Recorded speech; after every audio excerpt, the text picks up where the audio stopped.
Welcome, Madam Secretary. You know, we all deeply mourn the tragic loss of 4 extraordinarily brave Americans, including our distinguished Ambassador, Christopher Stevens. But one of my top concerns is that we seem to be relearning the same lessons again and again and again. Madam Secretary, after the August 1988 bombings of U.S. embassies in Kenya and Tanzania, Admiral Krause sat exactly where you sit, that was 12 years ago, and told the subcommittee that I chaired at the time that, quote, in our investigations of the bombings, the ARB boards were shocked how similar the lessons learned were to those drawn by the Bobby Inman Commission some 14 years before that. In other words, in 1985. In direct response, I authored a bipartisan law, the Admiral Nance Magdonovan Foreign Relations Act, and in it we had a title, the Secure Embassy Construction and Counterterrorism Act of 1999, to upgrade diplomatic security and residences, to improve threat assessments and facilities, emergency action plans, security threat lists, perimeter distances, that is setbacks, for example, crisis management training, diplomatic security training, rapid response procedures, storage or emergency equipment like fire suppressant capabilities, and increased anti-terrorism in Africa. Before 1998, there were 1,000 security specialists. Today, there are over 3,100. I agree we need more, but how present-day security personnel and assets are deployed are, above all, a leadership issue.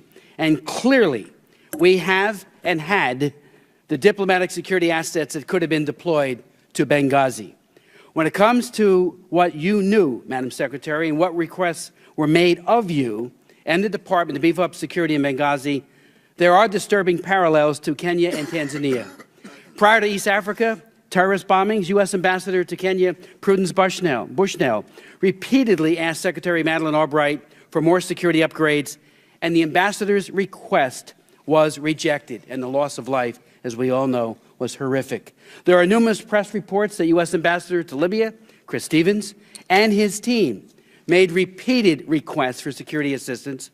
So my questions are these. 1, you defined taking responsibility for Benghazi in your testimony a few moments ago in terms, and only in terms, of during and after the terrorist attacks. What about before the attack on September 11, 2012? What did you personally and your staff, when did you become aware of Ambassador Stevens and his team's request for security upgrades? What exactly did you do in response? You obviously were very close to him. Did he ask you personally at any time? When you say a moment ago that Ambassador Pickering's ARB perhaps didn't think you relevant to be interviewed, you're the most relevant person of all. You're the leader. You're on top of it all. So I would join with my colleague, Elena Ross-Layton. You should have been interviewed and very important questions asked. And were you personally in any way at fault? Well, first, Congressman, I'm well aware of the work that you did after the 1998 bombings, and I think that work and the legislation that you championed has been very important in protecting our people around the world. We have been not only reviewing but continuing to implement the recommendations of all the former ARBs, and the 18 previous ARBs resulted in 164 recommendations, and we have been very clear that the overwhelming majority have been implemented. A handful such recommendations were, by their very nature, requiring continuous implementation, like what kind of security upgrades or radio communication was necessary.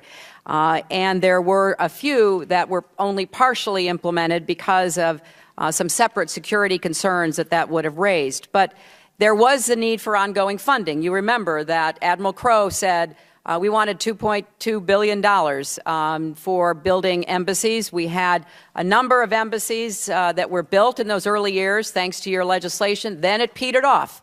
You know, we put so much time and attention into Iraq and Afghanistan, trying to make sure that we secured our people there. We sent a lot of our diplomatic security personnel there. And so we had a slowdown over a number of years in our ability to build new Inman facilities. Understood. And now the latest ARB is saying, let's get back and do this again because there's no substitute for it. I'm almost out of time, Madam Secretary. When did you become aware of Ambassador Stevens' request, and how did you respond to it? And did he ever personally ask you to be involved? No, and You didn't get in? No, that any of the requests, any of the cables having to do with security did not come to my attention.